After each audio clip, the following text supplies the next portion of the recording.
السلام عليكم ورحمة الله وبركاته. دمان ورالا ريرجي جيس والسلام سيدة ودلنتين سلام كتب ما دن مسوحلين مدرسي أمسنا أمسنا تاسن وحكانا ما عيلت كلنا مجرين هولا نسعتي خوشا سو دن قود أو إننا وضع دن كرجان inaan ka wada hadalno wax allaala wixii aayaheena iyo masiirkeena wax badan aan isu sheegnay shirar iyo waxba la ilaaminayay hormuudaan ahayn wax walba oo reerka ku soo wajahan oo wanaag inaan hormuud u noqon haddii aan leedmo shirar aan ilaamina shirarkeeni kolleyba waxbaa la yidhi waxbaa la sameynayo waxbaa la bedelaa shirarkani sidii la rabo u dhici waayeen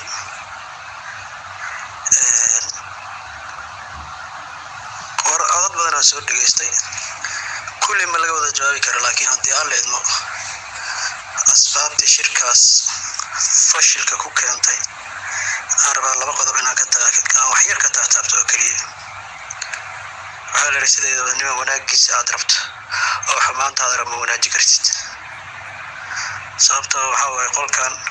reer g g s dad badan oo ku jirinaa soo galay oo aniga aan ka mid ahay markii meel isugu yimaadana wax la sugu imaana wanaag waa raxmaan maahan dhowr goor aan arkay wax hore laga soo tego sanad ka hor iyadoo dhowr goor lagu soo celcelinayo wixii sanad ka hor dhacay ilaa haddeertaana dadka qaarkood inay weli ku dhagan yihiin aysan weli tanaasul aysan sameynin waxaan isleeyahay shirkii shalay fashilmay shirqool oo ahaa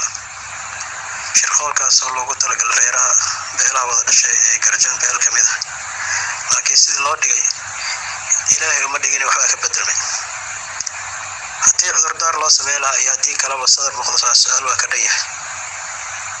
nabadoonaa la wacay iyo nabadoonaa maqan iyo cidaa saas aheyd iyo waqtiga yaan la saga qaadin shirqoolkaas ilaahay fashiliyey reer wacaasna ilaaha maaragtay u gargaaray ulajeedka shirkaas wuxuu ahaa reer wacaasin madax lasoo geliyo laakiin ilaahay ma dhihin sababta waxaa waaye dad badan oo waceesaa meesha ku jiray oo maamaha dhan hawsha soo waday guddoomiyihii dhan oo qolkaa jooga oo wacees u dhashay wuxuusan guddoomiyaha ogeyn oo annaga aan shirarka abaabulayn oo xataa annaga dadka soo dhaweynayn oo gogosha dhigeen waxaanan ogeyn wadaad adeero iska xanuunsan waa la wacla leeyahay waxaa isleeyahay shirqool wacees in loo dhiga la rabo madaxa in lasoo geliya waa laakiin arrinkaas waa fashilmay marka ugaas hadduu ahaa iyo haddii cabdullaahi abqari uu ahaaba kolley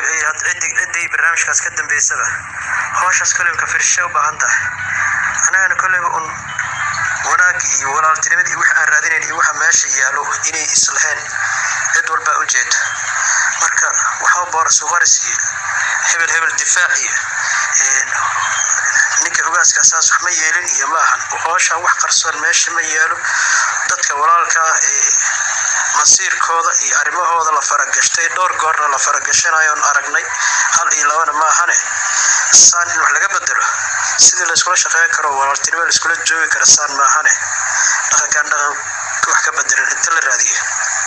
saasi ka bedelan bal hala keena haddii ilaah yidhaahdo waa soo hadli doonaa insha allah. Assalaamu calaykum.